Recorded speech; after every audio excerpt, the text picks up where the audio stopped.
wabarakatuh. Alhamdulillah wassalatu wassalamu ala Rasulillah wa ala alihi wa man walah. Rabbi shrah li sadri wa yassir li amri wahlul 'uqdatam min lisani yafqahu qawli. Rabbana urzuqna ilman nafi'an wa rizqan thayyiban wa amalan mutaqabbala. Kaum muslimin dan muslimat rahimani wa rahimakumullah. Puji dan syukur kita haturkan kepada Allah Subhanahu wa taala. Karena Allah Subhanahu wa taala telah melimpahkan kepada kita nikmat yang begitu banyak. Nikmat sehat, nikmat waktu luang, nikmat Islam, dan masih banyak nikmat-nikmat yang tidak mungkin kita untuk bisa menghitungnya. Semoga dengan kita mensyukuri nikmat tadi, Allah menambahkan bagi kita keistiqomahan.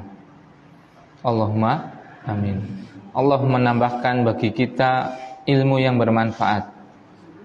Allah menambahkan bagi kita rezeki yang lapang. Allah menambahkan bagi kita keturunan yang soleh dan solehah. Allah menyembuhkan yang sakit dan yang lainnya. Bisa jadi hal itu semua disebabkan karena syukur kita terhadap nikmat-nikmat yang Allah Subhanahu wa taala telah limpahkan kepada kita. Dan sebaliknya, tatkala kita mengingkari nikmat-nikmat yang Allah Subhanahu wa taala, Suhel, Adam jangan di pintu, dolim itu namanya. Nah, tatkala kita mengingkari kenikmatan-kenikmatan yang sudah Allah Subhanahu wa taala limpahkan kepada kita, bisa jadi itu menjadi sebab disempitkan rezeki, diturunkannya bala, diberikan sakit dan yang lainnya. Makanya kaum muslimin dan muslimat, senantiasa mari kita akui bahwasanya seluruh yang kita miliki ini adalah karena siapa? Allah Subhanahu wa taala. Bukan karena kita hebat, bukan karena kita rajin dan yang lainnya, tidak, tapi semata-mata hanya karena karunia Allah Subhanahu wa taala. Shalawat dan salam semoga tercurahkan kepada Nabi kita yang mulia Muhammad sallallahu alaihi wasallam, kepada sahabatnya, keluarganya, dan seluruh kaum muslimin dan muslimat yang senantiasa mengamalkan dan juga mendakwahkan, dan sebelumnya adalah mempelajari ajaran beliau sallallahu alaihi wasallam. Nah, kembali ke buku yang Masya Allah sangat bermanfaat bagi seluruh kaum muslimin, yaitu buku Riyadhus Shalihin min Kalami Sayyidil Mursalin, yang ditulis oleh Al-Imam An-Nawawi rahimahullahu ta'ala. Masih pada hadis yang ke-44. Jadi hadis yang ke-44 itu kemarin sudah baca yang riwayat Bukhari dan Muslim. Sekarang kita akan membaca yang riwayat Muslim. Intinya sama seperti itu, cuma ada sedikit lafaz yang ditambahkan dalam riwayat Muslim. Nah, qala al-Imamu An-Nawawi rahimahullah taala, berkata Imam An-Nawawi, semoga Allah Subhanahu wa taala merahmatinya, wa fi riwayatin li Muslimin, dan dalam riwayat Imam Muslim masih tentang bab sabar, bab yang ketiga. Dari siapa kemarin hadis ini? Anas bin Malik. Jadi hadisnya sama, itu hadis yang diriwayatkan dari dari sahabat Anas bin Malik radhiyallahu taala anhu. Mata ibnun li Abi Talhata min Ummi Sulaim. Meninggal seorang anak dari anaknya Abu Talhah, dari istri yang bernama Ummu Sulaim. Jadi ada anak kecil, anaknya Abu Talhah, ibunya adalah Ummu Sulaim, meninggal. Nah, yang meriwayatkan hadis ini siapa tadi? Anas radhiyallahu taala anhu. Anas itu adalah anaknya Ummu Sulaim. Berarti anak yang meninggal ini apanya Anas? Adiknya, cuma beda bapak. Adik dari satu ibu tapi beda bapak, seperti itu. Nah, kemudian faqalat li ahliha, maka Ummu Sulaim ini, Masya Allah, dia adalah wanita yang luar biasa. Dia berkata kepada keluarganya semuanya, la tuhaddisu Aba Talhata bibnihi hatta akuna ana uhaddisuhu. Dia bilang ke keluarganya semuanya, jangan mengkhabarkan kepada Abu Talha tentang meninggalnya putranya ini. Jangan dikasih tahu. Sampai aku sendiri yang akan memberitahu. Seperti itu. Karena apa? Karena Abu Talha ini sangat sayang dengan anaknya ini, dengan anak laki-lakinya ini. Dan tentu seorang istri paham tentang apa? Suami. Dia paham sekali. Katanya suaminya ini sangat menyayangi siapa? Anaknya ini. Dan anaknya apa? Meninggal. Otomatis apa?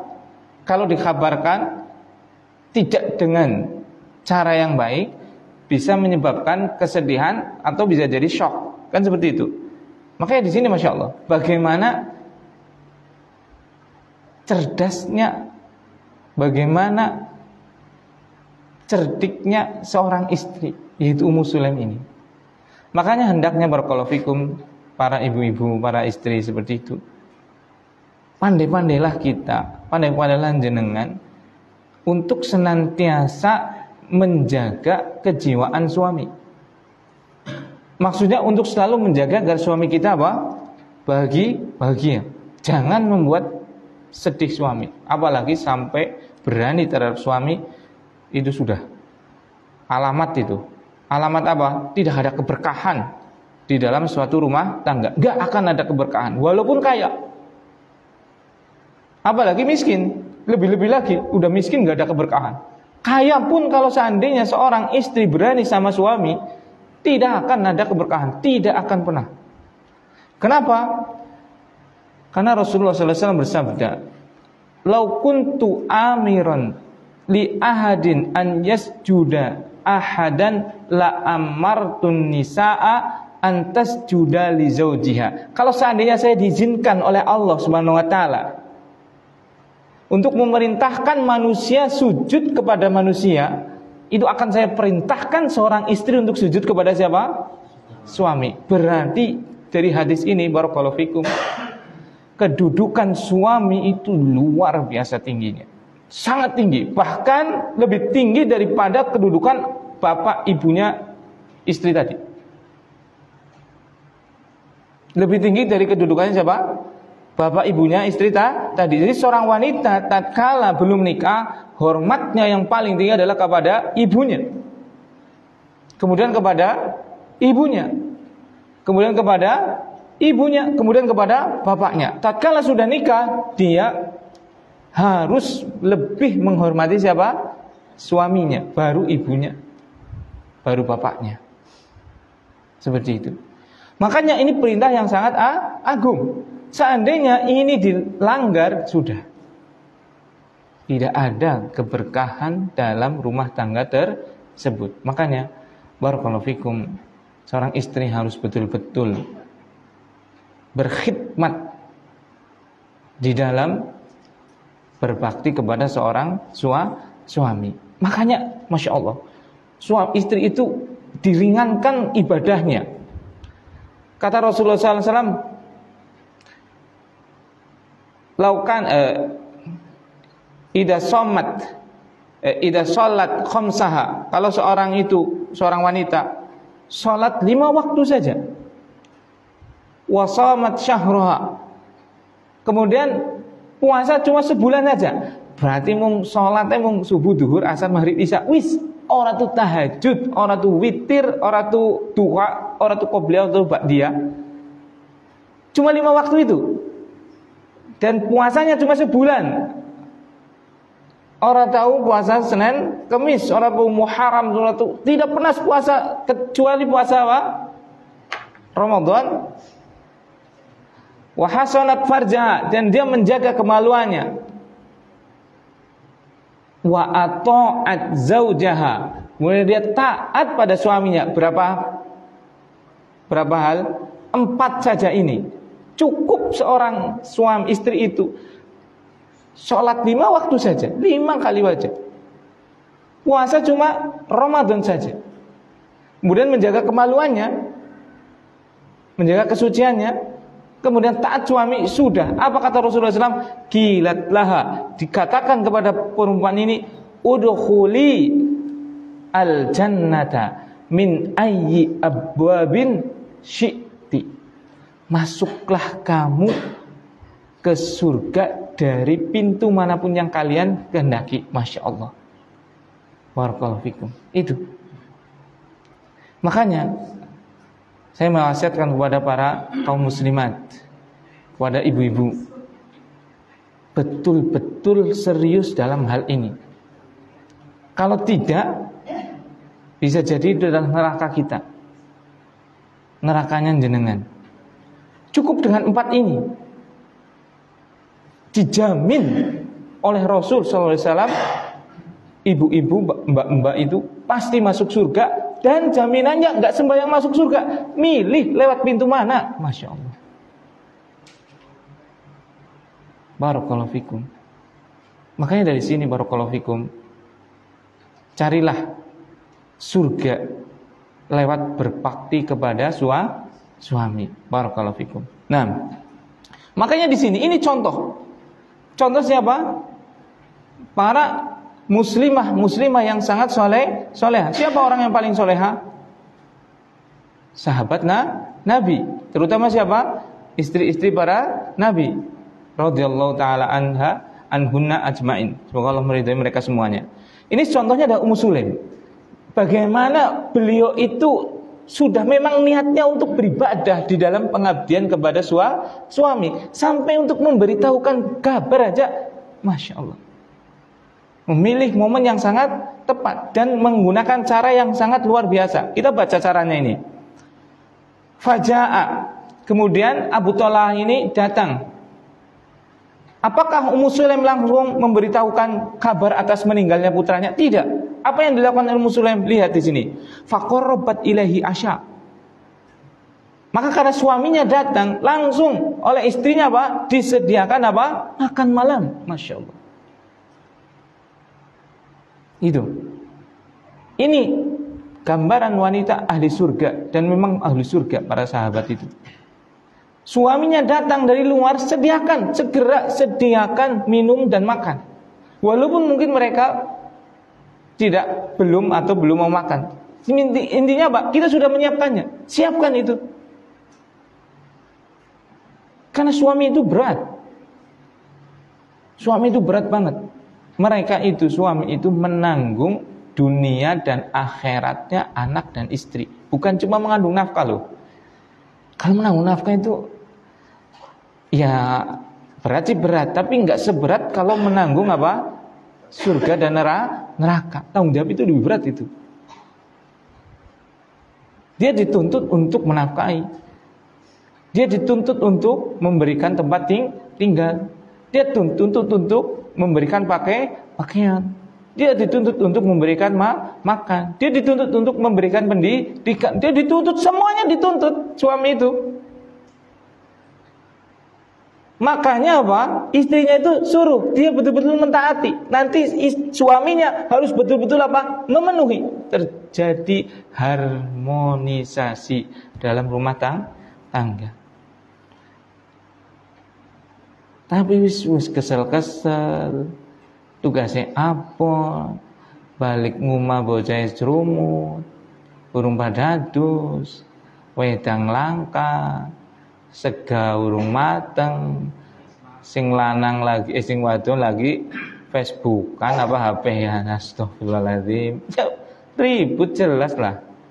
Kan seperti itu. Begitu juga tatkala seorang suami itu kurang tanggung jawab misalnya dalam apa? Nafkah. Dalam apa? Makanan, pendidikan, tempat tinggal dan yang lainnya. Tentu apa? Ya jadi ribut juga lah. Memang wanita disuruh untuk apa? Mentaati, tapi tidak terpenuhi. Hak-haknya bagaimana? Kan seperti itu. Barakallahu fikum. Nah ini beliau radhiyallahu taala anha, yaitu Ummu Sulaim tadi, tatkala suaminya datang, tidak segera menghabarkan bahwasanya putranya sudah meninggal. Tapi apa? Faqarrabat ilaihil asya. Beliau mendatangkan atau memberikan apa? Makan malam. Masya Allah. Gak cukup sampai di sini. Fa'akala wa syariba, sampai suaminya makan dan minum. Masya Allah. Summa tasanna'at lahu ahsana ma kanat tasannahu qabla dzalik. Kemudian beliau, yaitu Ummu Sulaim ini, berdandan, tidak pernah berdandan secantik pada malam tersebut. Karena apa? Akan melayani suami. Yaitu barangkali barakallahu fikum ibu-ibu, di luar suami melihat sesuatu yang diharamkan oleh Allah Subhanahu wa ta'ala. Ya namanya di luar otomatis ya melihat wanita, iya kan? Makanya barakallahu fikum, jaga apa? Hawa nafsunya suami. Kalau pulang dilayani. Berdandan. Jadi di rumah itu betul-betul berdandan. Pakai bedak, pakai baju yang bagus, pakai wangi-wangian, pakai apa? Gincu, pakai apa? Henna, pakai apa? Ya pakai apalah, saya nggak terlalu paham. Seperti itu, skincare atau apa seperti itu. Ya dari nanti bibine, ya seneng kurun mawon, Ustaz, yang penting diparingi harta. Ya. Itu urusannya suaminya, bukan urusan saya. Saya bukan suaminya jenengan, gitu kan. Minta kepada siapa? Suami, gitu kan. Itu haknya jenengan, para perempuan. Haknya suami adalah mendapatkan tadi pelayanan. Nah, barakallahu fikum. Jadi di sini pelayanan juga butuh modal. Ya tidak. Ini dimodalin. Bapak-bapak, anggar kepengin pelayanannya bagus, ya mau modal. Ora gelem modal njaluk pelayanan sing VIP, ngimpi ya. Itu namanya apa? Mimpi. Seperti itu. Nah, barakallahu fikum. Kemudian Ummu Sulaim ini berdandan dengan dandan yang begitu rupawan. Karena tadi tahu dari luar pertama, yang kedua itu dia akan mengkabarkan sesuatu yang sangat apa? Sangat menyayat hati suaminya, karena mengkabarkan akan meninggalnya putranya tadi. Nah, maka tatkala sudah kenyang, kemudian beliau berdandan, kemudian apa? Fawaqa biha, kemudian mendatangi istrinya tadi. Seperti itu. Ya, sudah terpuaskan syahwatnya, baik perutnya ataupun syahwatnya. Sehingga orang sudah puas. Kalau sudah puas itu mendengar sesuatu yang berat itu tidak terlalu shock. Iya kan? Karena dia sudah senang, lagi keadaan senang. Jangan, makanya barakallahu fikum, jangan memberitakan kabar-kabar yang berat kepada siapapun tatkala sedang pada posisi yang atau keadaan yang apa? Berat. Perut lapar, baru pulang kerja dikabarin. Wingi ibune dawah. Seperti itu. Yuk kaget seperti itu. Tenangkan dulu. Seperti Ummu Sulaim. Kasih makan suaminya, mungkin dipijetin karena capek. Kemudian apa? Dilayanin seperti itu, baru dikasih tahu. Ibunya jatuh, Mas. Seperti itu. Atau anak kita tadi keserempet motor. Kan ia kaget, tapi apa? Tidak shock. Seperti itu. Nah, kemudian falamma an ra'at annahu qad syabi'a wa asaba minha, tatkala Ummu Sulaim sudah tahu bahwasanya suaminya sudah apa? Kenyang. Syahwatnya sudah terpenuhi, maka apa? Qalat. Kemudian Ummu Sulaim itu berkata kepada suaminya, Bismillahirrahmanirrahim. Ya Abu Talha, wahai Abu Talha. Dan ini Masya Allah, coba lihat bagaimana cara mengkabarkannya. Itu pun dengan lembut banget. Apa kata beliau? Ara'aita law anna qauman a'aru ariyatahum ahla baitin fatalabu ariyatahum alahum am yamna'uhum? Qala la. Wahai Abu Talha, apa pendapat jenengan kalau seandainya ada seseorang yang memberi pinjaman kepada suatu keluarga? Ada orang memberi pinjaman kepada suatu keluarga. Kemudian orang ini pengen meminta apa? Pinjamannya, titipannya, seperti itu. Kemudian Ummu Sulaim itu berkata pada saya, layak nggak kalau yang keluarga tadi untuk apa? Menolak untuk mengembalikan pinjamannya tadi? Tentu jawabannya apa? Lah, ya ora lah. Leong itu barangnya dia kok. Kan seperti itu. Jadi kalau bukan barang kita, ya jangan pernah kita apa? Mengklaim. Nah, ini permisalan yang sangat luar biasa. Karena apa? Barakallahu fikum. Hakikatnya segala ini, Masya Allah, ini luar biasa ini. Hakikatnya segala sesuatu yang kita miliki itu bukan punya kita. Hakikatnya semua yang kita miliki bukan punya siapa? Kita. Kita itu tidak pernah memiliki sedikit pun. Jangankan sepeda motor kita ataupun rumah kita. Jangankan itu. Mata kita aja kita nggak punya milik kok. Tangan kita aja kita nggak punya milik kok. Ini bukan milik kita loh. Mau bukti? Coba. Kalau Allah mengambilnya, coba. Siapa yang bisa menahan? Semua yang kita miliki itu adalah hak guna pakai. Tidak ada hak milik. Miliknya siapa? Allah Subhanahu wa ta'ala. Gak ada kita miliki itu, gak ada. Makanya jangan sombong. Allah menitipkan pada kita kelapangan rezeki, jangan sombong. Demi Allah, itu punya Allah dan Allah bisa mengambilnya kapanpun. Allah menitipkan kepada kita sawah ladang yang begitu luas. Demi Allah, coba kalau Allah menghendaki untuk terjual. Allah menitipkan kepada kita kendaraan yang mewah. Kalau Allah menghendaki dihancurkan, hancur.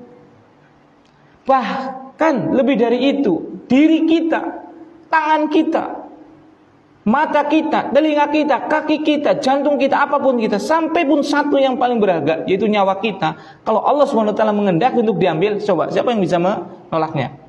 Ya tidak. Barakallahu. Berarti apa? Kita itu tidak pernah memiliki. Kita itu cuma apa? Memakai. Ini semua itu adalah milik Allah SWT dan kita hanya punya hak satu, yaitu hak apa? Memakai. Makanya karena hakikatnya milik siapa tadi? Kalau mau makai berarti harus seizin yang punya, yaitu siapa? Allah SWT. Itu. Pakai mata kita itu pakai seizinnya yang punya. Siapa yang punya?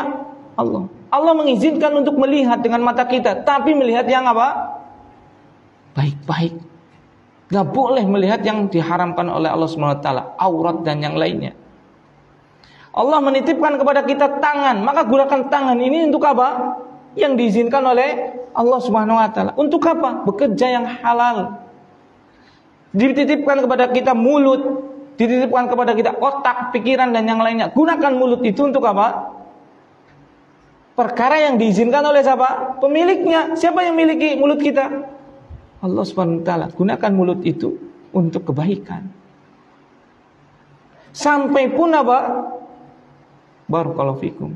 Harta. Apalagi harta kita. Wong diri kita aja kita nggak miliki kok. Mau bukti? Coba jenengan nanti semua kita akan meninggal. Ya tidak? Atau kita lihat, coba tetangga-tetangga kita atau saudara kita sudah banyak yang mendahului kita. Ya tidak? Pertanyaannya, apakah mobilnya dikubur bareng-bareng? Tidak. Iya kan? Apa rumahnya dihancurkan, dikuburkan bareng? Tidak. Dia memakai hanya sebatas yang digunakan untuk menutup auratnya berupa kain kafan. Selesai sudah. Karena memang apa? Semuanya bukan milik kita. Kita cuma hak pakai. Kita sudah dipanggil berarti sudah apa? Nggak bisa memakai. Itu. Makanya semua yang kita miliki, barakallahu fikum bapak-bapak, ibu-ibu, rahimani wa rahimakumullah, jangan kita memakainya kecuali apa? Yang diizinkan oleh siapa? Pemiliknya, yaitu siapa? Allah Subhanahu wa ta'ala. Itu. Hati-hati itu. Kan adem. Kalau kita tadi seperti ini, seperti majas atau ungkapan yang disampaikan oleh Ummu Sulaim kepada suaminya, yaitu Abu Talha. Iya ya. Seperti itu kan. Ya Bu, ya enggak apa-apa. Lah wong duwene kae kok mau diambil ya silahkan. Kan seperti itu kan. Makanya kemudian faqalat, maka Ummu Sulaim melanjutkan berkata, "Fahtasib ibnak." Maka carilah pahala dengan anakmu. Maksudnya apa? Carilah pahala dengan anakmu, maksudnya apa? Carilah pahala karena sebab anakmu meninggal. Itu dengan apa? Bersabar. Dengan apa? Tidak mengeluh dengan ketetapan Allah SWT. Ridho dengan ketetapan Allah. Karena anak kita itu hakikatnya punya siapa? Punya Allah. Kita itu cuma hak menggunakan saja. Hakikat milik adalah milik Allah. Sampai pun anak kita ini adalah, kata Muslim itu, punyanya, yang punya yaitu siapa? Allah. Itu. Kalau orang sudah sampai seperti ini, ya akhirnya tenang. Jangankan cuma kehilangan sepeda motor. Iya kan? Kehilangan anak juga dia, sampai pun harta yang sangat berharga bagi dia mungkin. Yaitu siapa? Anaknya. Tapi dia tahu bahwasanya hakikat yang miliki ini semua siapa? Allah Subhanahu wa taala. Sehingga tatkala anaknya meninggal bagaimana?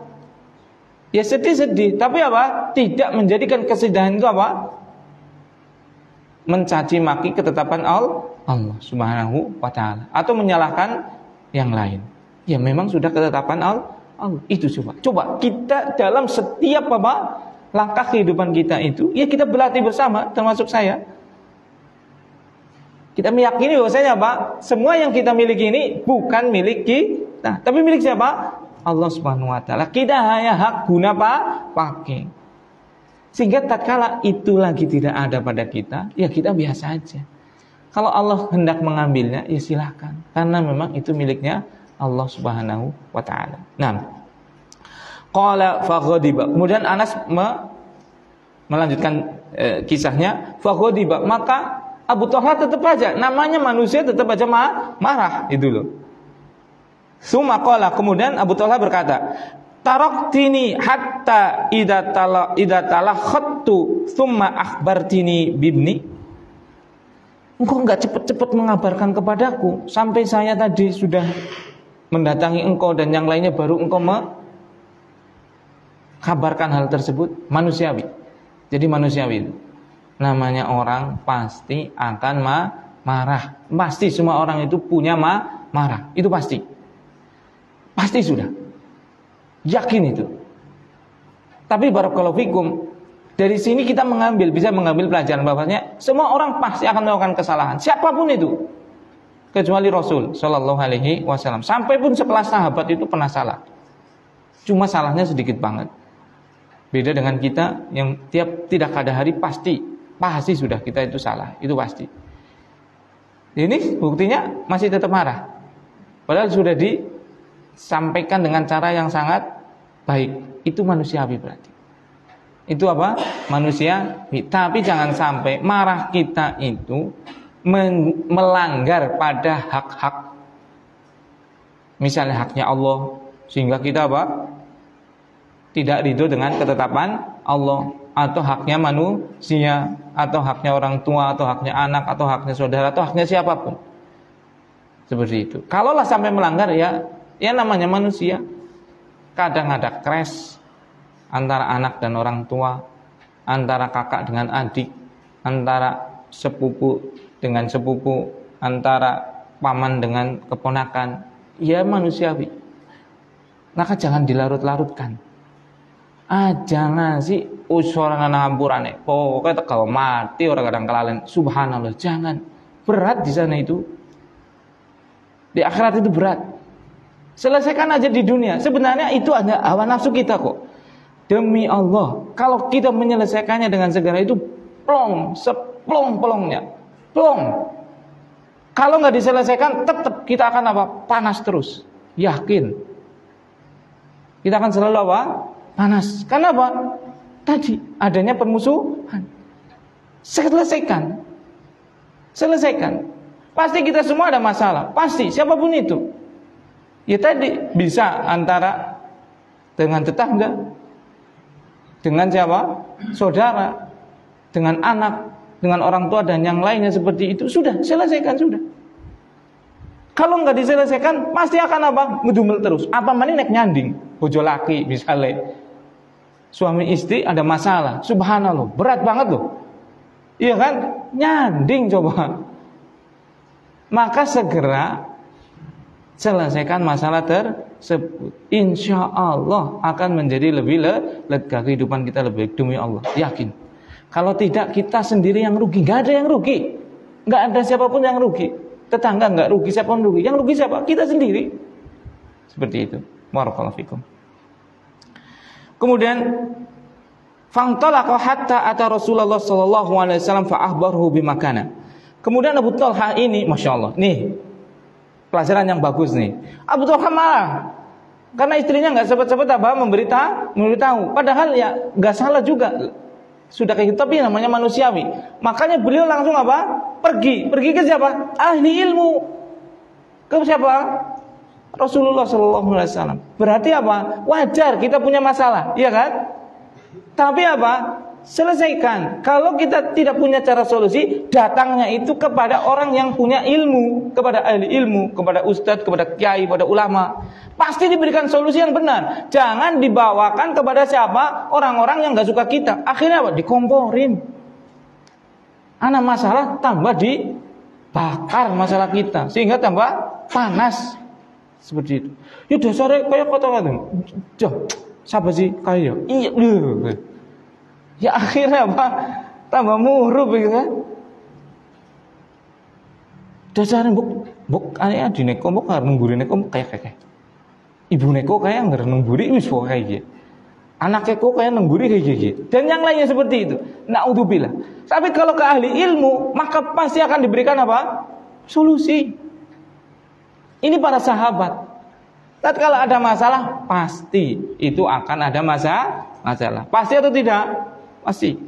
Karena hidup itu adalah ujian. Tapi datangi siapa? Ahli ilmu. Sehingga apa? Akan memberikan solusi dengan baik. Solusinya disampaikan dari Al-Quran. Solusinya disampaikan dari hadis. Seperti ini. Makanya apa? Abu Talha radhiyallahu taala anhu datang kepada Rasulullah sallallahu alaihi wasallam. Faqala Rasulullah sallallahu alaihi wasallam, benar Rasulullah sallallahu bersabda, barakallahu fi lailatikuma. Semoga Allah SWT memberkahi. Tuh, adem coba. Jawabannya ahli ilmu. Iya kan? Kan tadi tatkala apa? Abu Talha datang ke rumah, kemudian dikasih makan, dilayani syahwatnya dan yang lainnya itu kan. Kemudian tetap aja marah seperti itu, datang ke ahli ilmu yaitu Rasulullah SAW, dapat solusi yang bagus, ya tidak? Apa solusinya? Didoakan oleh ahli ilmu, yaitu apa? Semoga Allah memberkahi malam kalian berdua. Maksudnya telah melakukan hubungan suami istri. Masya Allah. Itu. Kalau minta nasihat dari ahli ilmu, pasti ada solusi, pasti seperti itu. Qala, kemudian Anas, yaitu yang meriwayatkan hadis ini, berkata, fahamalat, maka Ummu Sulaim apa? Hamil. Seperti itu. Qala wa kana Rasulullah sallallahu alaihi wasallam fi safarin wa hiya ma'ahu. Dan ini apa? Kan malam itu kan melakukan hubungan suami istri itu kan. Akhirnya Ummu Sulaim ini hamil. Kemudian selang beberapa bulan itu, suatu saat itu Rasulullah SAW lagi safar. Dan Abu Talha itu termasuk orang yang sangat, bukan cuma Abu Talha sebenarnya, semua sahabat itu pengen selalu bersama Rasul. Dan pada saat safarnya Rasulullah kali ini, Abu Talha menemani Rasul bersama dengan siapa?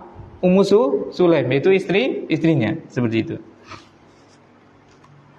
Wa kana Rasulullah SAW idza atal madinata min safarin la yatrukuha turuqan fadanu minal Madinah.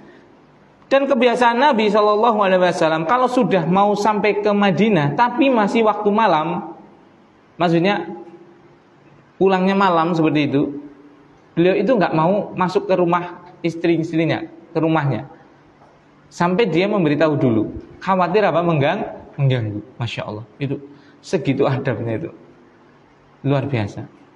Padahal rumahnya sendiri, seperti itu sampai segitunya itu. Rasulullah, Nabi kita mulia Muhammad Sallallahu Alaihi Wasallam. Nah seperti itu. Makanya ikhwan barakallahu fikum, tatkala kita memperhatikan, membaca kisah-kisah sirah Nabi itu subhanallah. Kita mau nyari metode apa, nyari suri toladan apa, semua sudah ada. Semua apa? Sudah ada. Bagaimana beradab dengan istri, bagaimana beradab dengan keluarga, bagaimana beradab dengan suami, dengan mertua, dengan siapapun itu sudah ada di dalam kehidupan Rasulullah sallallahu alaihi wasallam. Laqad kana lakum fi Rasulillahi uswatun hasanah. Sungguh ada pada kalian, pada diri Rasulullah SAW apa? Uswah hasanah, suri teladan yang baik. Ada semua. Mau dari segi pendidikan, mau dari segi pedagang, mau dari semuanya sudah ada. Apalagi dari segi apa? Ibadah. Apalagi dari segi apa? Tauhid. Intinya itu. Seperti itu. Nah.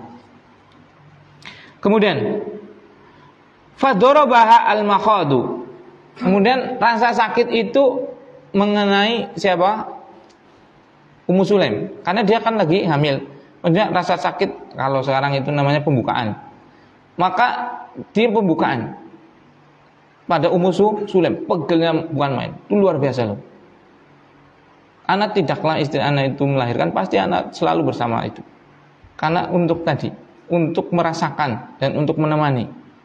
4 kali anaknya lahir itu selalu bersama. Bagaimana sakitnya itu luar biasa. Luar biasa. Seperti itu, luar biasa. Maka dari situ barakallahu fikum, ini nasihat buat saya pribadi dan kepada bapak-bapak khususnya, anak laki-laki terutama. Ummuka, summa ummuka. Ibumu. Ibu kita itu di atas segalanya. Saya kasih resep, silahkan mau diamalkan, silahkan mau tidak. Saya cuma, kewajiban kita kan cuma menyampaikan, ya kan? Jenengan pengen uripe berkah, jenengan kepengin dunyane melarah-melarah, pokoknya urip kepenak dunia akhirat, lakukan 2 ini. 3 lah. 3 ini.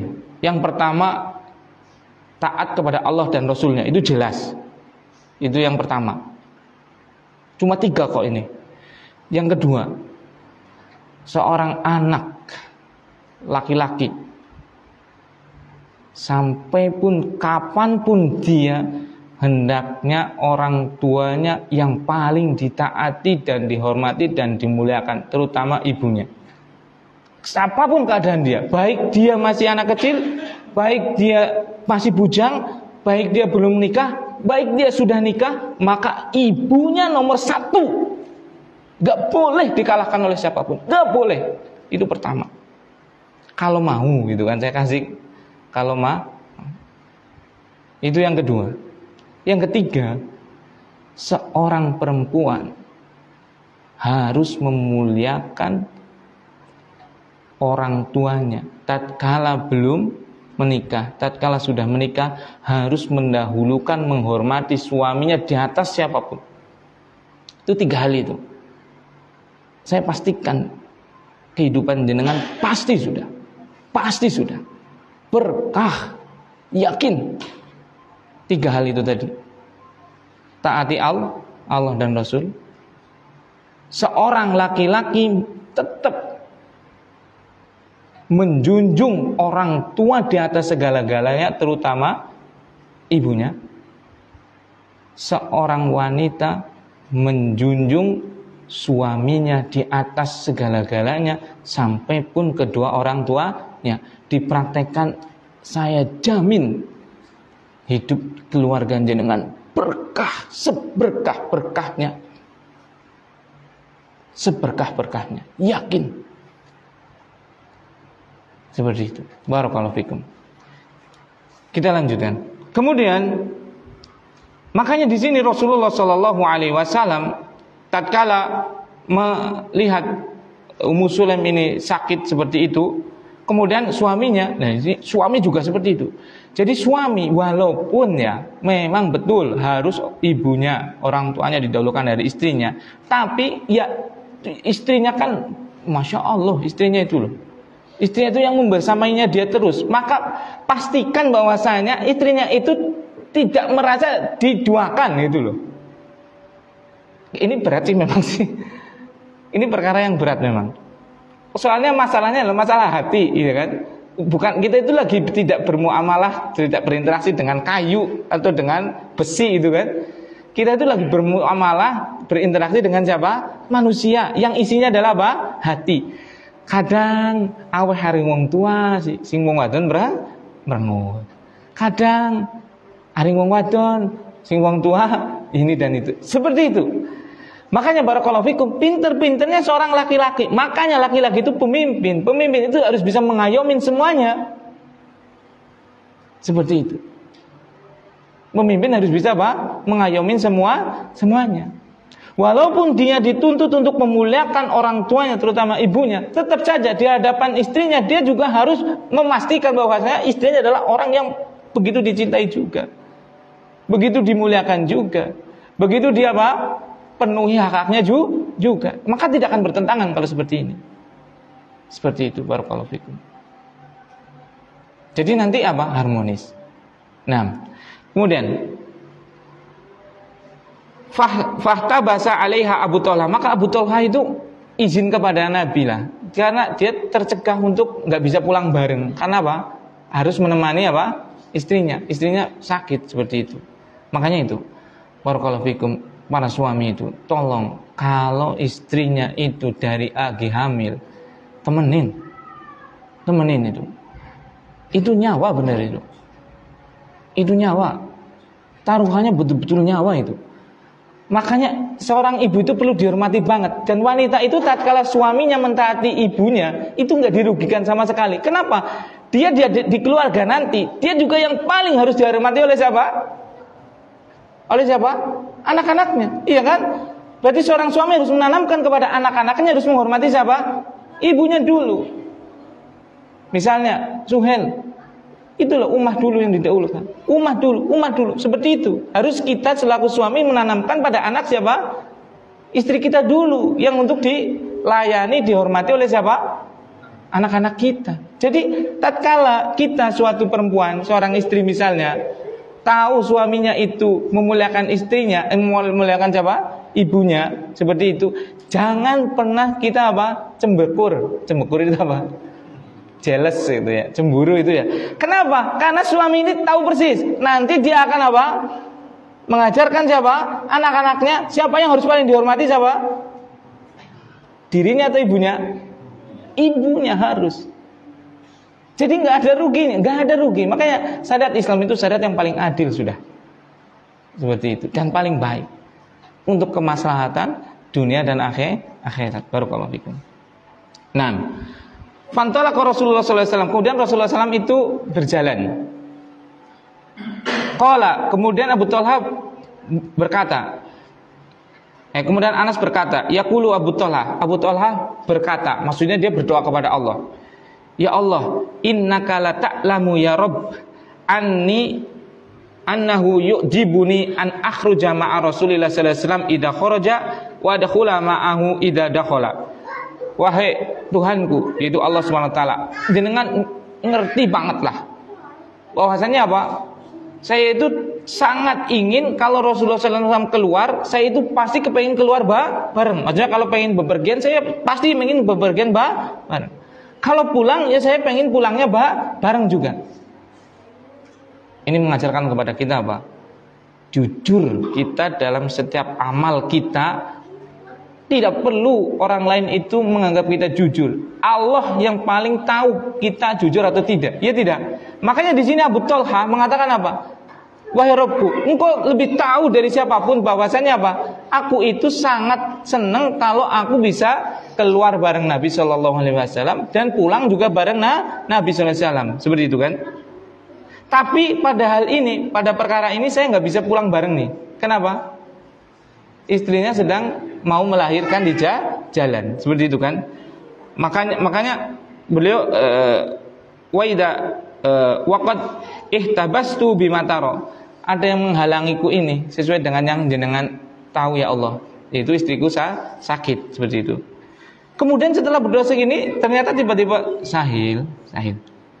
Kemudian taqulu Ummu Sulaim. Ternyata tatkala sudah pasrah ini, Abu Talha pasrah kepada Allah Subhanahu wa taala seperti itu, ternyata Ummu Sulaim apa? Ya Abu Talha, wahai Abu Talha, suamiku, ma ajidul ladzi kuntu ajid. Aku tidak mendapatkan yang tadi lagi. Maksudnya sudah enggak sakit lagi. Masya Allah. Itu. Tatkala kita jujur kepada Allah, tatkala kita menyerahkan urusan kita kepada Allah, pasti Allah akan memberikan apa yang terbaik untuk kita. Pasti sudah itu. Makanya jujur sama Allah. Jujur sama Allah Subhanahu wa taala. Kalau jujur sama Allah pasti sudah jujur pada makhluk. Kalau jujur pada makhluk belum tentu jujur sama Allah. Kok bisa jujur sama makhluk, gak jujur Allah? Jujur karena makhluk, tapi karena pengen dianggap sebagai orang yang jujur. Berarti dia ria. Iya kan? Tapi kalau jujur sama Allah, nggak mungkin dia akan apa? Dusta kepada makhluk. Bagaimana dia mau dusta kepada makhluk? Allah tahu semua yang akan kita lakukan. Iya kan? Tapi kalau jujur pada makhluk, belum tentu jujur pada Allah. Kenapa? Bisa jadi kita berbuat baik, kita sedekah, kita ngajar, kita belajar, kita memberi, bisa jadi nggak jujur karena Allah. Iya kan? Karena apa? Ujian. Karena apa? Ria dan yang lainnya. Adam di belakang. Seperti itu. Nah, barakallahu fikum. Seperti itu. Nah, intalik fantalakna. Pergi. Maksudnya ayo pulang bersama Rasul sallallahu alaihi wasallam. Fadarbal makhad hina qadima.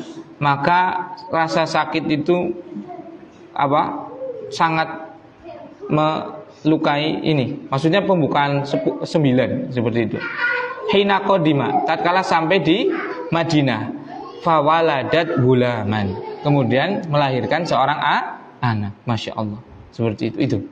Kalau kita jujur pada Allah, kalau kita betul-betul berserah diri kepada Allah, yakin sudah Allah senantiasa akan memberikan yang terbaik buat kita.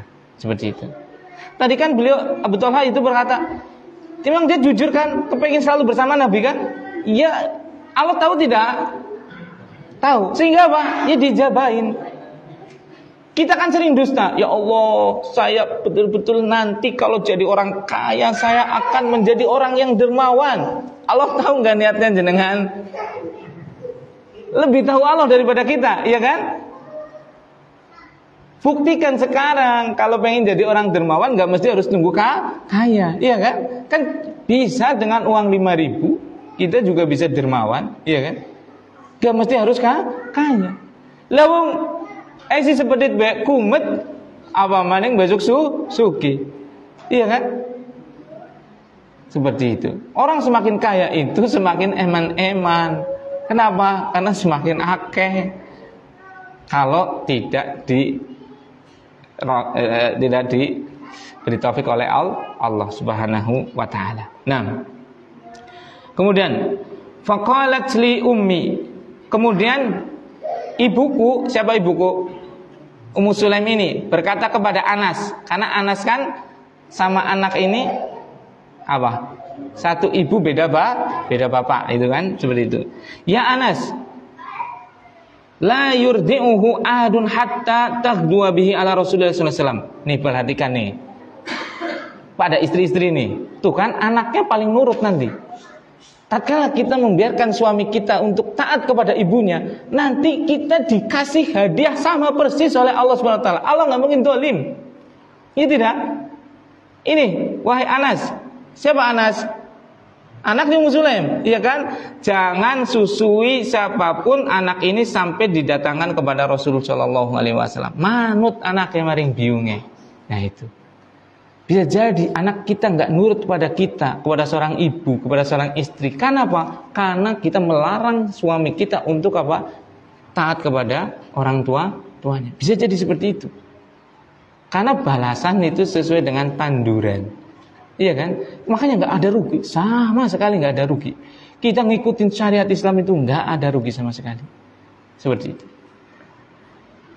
Kemudian falamma asbaha, maka tatkala waktu subuh, ihtamaltuhu fantolak tubihi ila Rasulullah SAW wadarokota mamal hadis. Kemudian tatkala waktu pagi-pagi subuh itu Anas itu membawa adiknya. Tuh, masya Allah.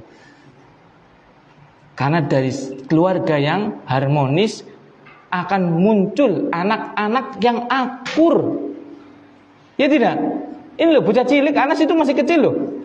Disuruh gendong adine coba, masya Allah. Kon gawa maring Kanjeng Nabi sallallahu alaihi wasallam manut akur. Karena apa? Karena buah dari apa? Suami istri itu siapa tadi? Abu Thalha dan Ummu Sulaim yang baik, sehingga menghasilkan keturunan-keturunan yang baik juga. Bisa jadi anak kita tuh centrang-pentrang, nggak akur dan yang lainnya, bisa jadi walaupun nggak sebabnya nggak cuma itu. Bisa juga karena kita selaku bapak ibunya. Walaupun nggak semuanya itu karena orang tua, banyak faktor lain seperti itu. Nah, itu jamaah kaum muslimin dan muslimat yang bisa saya sampaikan, masya Allah. Semoga hal ini bisa menjadi pengingat pada saya pribadi, pada jamaah bapak-bapak, ibu-ibu semuanya, agar kita menjadi lebih berpegang teguh kepada ajaran Nabi kita mulia Muhammad Shallallahu Alaihi Wasallam. Kesampingan ego. Toh nanti juga semuanya untuk kebaikan kita, bahkan dunia akhirat. Seperti itu. Mohon maaf kalau ada tutur kata yang kurang berkenan, tidak ada maksud apapun. Yang jelas bahwasanya inilah suri toladan Nabi kita, sahabat-sahabat kita. Dan di dalam kitab ini Riyadhus Shalihin itu nanti disampaikan semuanya gitu.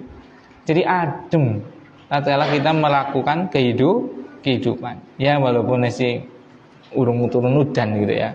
Tapi ya mending lah gitu lah. Ora sumuk banget kayak ning masjid kan sumuk karena enggak ada AC-nya itu kan. Seperti itu. Ditutup dengan bacaan kafaratul majlis atau ada pertanyaan silakan. Tahiyat. Enggak ada tahiyat. Kalau enggak ada ya dicukupkan. Subhanakallahumma wa bihamdika asyhadu alla ilaha illa anta astaghfiruka wa atubu ilaik. Assalamualaikum warahmatullahi wabarakatuh.